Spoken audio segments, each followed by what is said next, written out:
how to find ways to win, okay, which is something I've talked about before, which is a critical ingredient, obviously along with the fact of, getting older and developing and maturing and all those good things. So we head into the off season with a lot of positive momentum, the bowl game, the bowl win, the first win in 9 years, and the feeling of a real positive moving forward future, the realization of guys know that we have talent and we have a lot of good things to talk about moving forward. So we had a great winter, and that's really pushed itself into the spring. And if you're around our guys, you can feel they're not coming to practice saying, okay, we got practice from whatever 9 to 11, and then it's going to be over.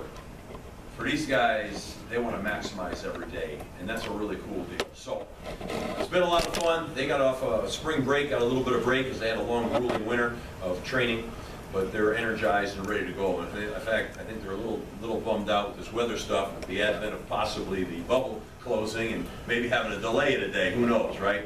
We actually had to delay our pro day. We had to delay that until next Tuesday from tomorrow. So. But as we push forward, we're excited. We've got a lot of things going on. On defense, we've got a bunch of really talented young players. Obviously, when you start up front, you talk about our pass rush. I mean, I think you got to be real excited about our pass rush right now. You've got Harold Landry, who came back, who we feel has got unbelievable first-round potential, All-American, and I just really think a guy that really set the tone by saying, hey, we're going to have a great team. I want to be a part of it. I want to develop and grow, and I want to get my degree, and all the right things that you should be saying. And then you add in the fact that you have guys like Zach Allen, who I think is a phenomenal potential guy as a pass rusher, just a great pass rusher, and Wyatt Ray and Ray Smith, and I think the development of our front. But those three pass rushers specifically, you talk about the guy who led the country in sacks in the best conference in college football. And then you're talking about two other guys who I think are getting ready to make the same jump that Harold made last year, right? Because a year ago, we thought Harold had potential, but we didn't know where Harold would be. Now we're looking back saying he led the country in sacks. I think these next two guys, along with Harold, and what helps it now is when you have three of those guys, you can't all of a sudden start scheming just one of those guys. So we're excited about that. Talking about our linebackers, Connor Strahan is going to be one of the dominant guys in the conference. Ty Schwab, and then of course we have to replace Matt Milano, and we have some real talent there with Kevin Bletzer and Sharif Grice, and we have a young guy by the name of Max Richardson, who played as a true freshman last year. We think is going to be the next great one to come out of here. So quite a good core of linebackers. In the back end, we lose John Johnson, and John Johnson was a really super bright guy. Really made a lot of adjustments in the back end, but we have the emergence, with Will. I mean, Will Harris is going to be a great football player. We had Justin, we had John Johnson, but Will Harris is one of those next great ones. And then, of course, you have a bunch of corners. I mean, Cam Moore is ready to have a breakout year, and he played really well last year. And Isaac Yayadon, and a whole host of guys back there. So, obviously, the spots. You got Kevin Kavlik, you've got Truman Goodapple interiorly, you've got John Johnson, and Matt Milano. Those are the guys. But we feel we have talented young guys. As good of players as those guys are, you wish you had them back. They never redshirted, but that was the state of affairs when they got here. But we have good young talented players, as I mentioned, that we feel can really step up in those positions right now, and we're excited about it. On offense, we feel right now we're ready to really make a giant step on offense, which we need to make. And we're going to make. I think you saw very tangible evidence of that in the ball game, where we ran 64 plays in the first half of that game alone, which was more than we traditionally would run in a whole game. We ran 64 in the first half. And I think, with where we're headed offensively, let's talk about the position groups right now. The offensive line is going to be an older, more veteran, more mature group now. We're finally getting down that path. Our tight ends, I think they're the best group of tight ends in the conference. Very little doubt in my mind about it. Collectively, I mean, with Tom Sweeney and Garrison and Korab and Ray Martin, these guys are very talented guys that are multifaceted. They can catch, they can split out. Ray Martin can play fullback, tight end. Korab Adrizi can play wide receiver and attach as a Y. Excited about that. Our receiving core. I think Jeff Smith and Mike Walker are getting ready to have electric years. Jeff had a year where he had to become a wide receiver, and that's not an easy proposition, but you could see each game, you could see the positive future that he has. And Mike Walker, you can see it in the bowl game, and those are guys that have great speed, great hands, and they're getting ready to come into their own now. Neither guy redshirted, but they're getting ready to be juniors now. And I think you're going to see, you know, Charlie Callanan has been a guy that's made a lot of plays for us in that receiving. He's the veteran guy in that receiving group. And Thaddeus Smith, those guys now have been around a while. You know, and then Kobe White, we think, has got maybe as much talent or more than anybody, right? And Kobe is going to all of a sudden hit. So think about Jeff Smith, this unbelievably talented guy. Mike Walker, Kobe, right? And then the experience of Thaddeus and Charlie. And then, of course, you know, Benny Glines. I think Benny Glines is a guy that's really ready to pop. So, you know, there's a host of guys here, okay?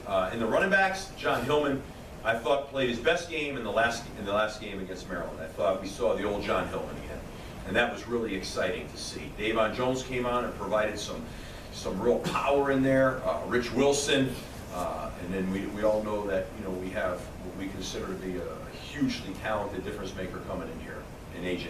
Okay, so then we get to the position that you guys probably really want to talk about, is that quarterback position. And you know, this is the first time that we're going to come into a season with two guys that, you know, played a fair amount of, you know, we feel, I should say, played a fair. Darius has played some ball. Darius is getting ready to be here. This is like his 4th year, and unfortunately he got hurt. But when you see Darius now, he's different looking now, and he has really filled out, matured, and he had a great off season. He looks fantastic. Okay, I haven't been around with a football in his hand. I'm just talking about the off-season program. And then Anthony Brown has just got such a high ceiling, such a wealth of talent, and he's completely changed his body as well. Both those guys can flat throw the football, okay?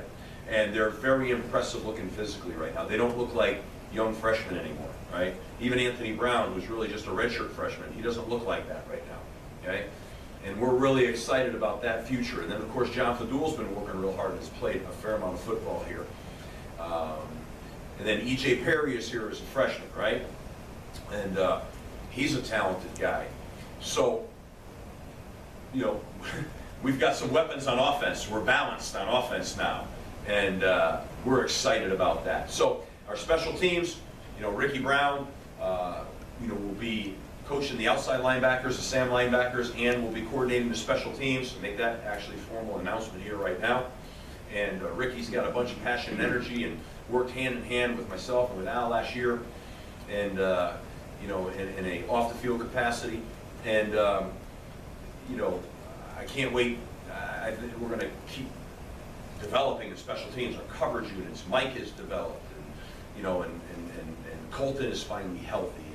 So we've got a lot of positivity going on, and I'm excited about it. Can't wait to get into spring ball. Looking forward for you guys to cover it, and looking forward to continue to see the development in our football program as we move forward. So, any questions? Good. Just wait for the mic. Thanks.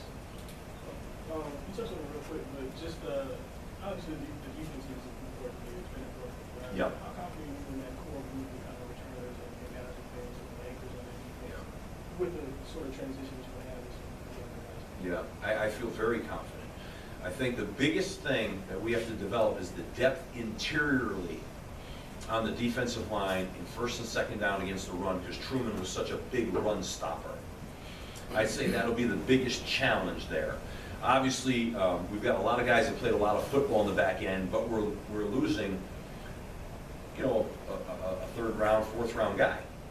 So, but we have talented guys, and we've played a lot of them. And they're going to keep developing and growing. I would say that, you know, it's always hard to find interior run stoppers. So that depth, it's the depth there that would be the biggest concern I would have. And so I want to see some of these younger guys, see how they develop in spring to add to the depth of the interior defense line. We've got depth at linebacker. We've got depth a little bit at pass rush. We've got the best pass rushing that we've had here in a long, long, long time, right? So make sure that we find that next safety in the back end and give us depth on the defensive front. Those are the key concerns I think. How far advanced are you when you have an offensive line intact coming into camp? You know, you can do a lot more, you know. Now, we're going to hold John Baker out of spring ball with some off-season surgery. Nothing serious, but we're going to hold him out of spring ball. So, you know, that affects you a little bit in spring ball. But you know what it really does? You know, it just gives you an opportunity to develop some younger guys. It might take away from your consistency level in spring ball, but I'm not that concerned about that. John's played a lot of football, so that'll plug back in preseason camp just fine. I think the most important thing is make sure he's healthy. And again, you know, let Shane Leonard take 2,000 snaps at center, because we think he's got a lot of future ahead of him. So, but the offensive line experience allows you to hit the thing running, and you know, and not have to hold back your installation. I mean, we're very far advanced right now.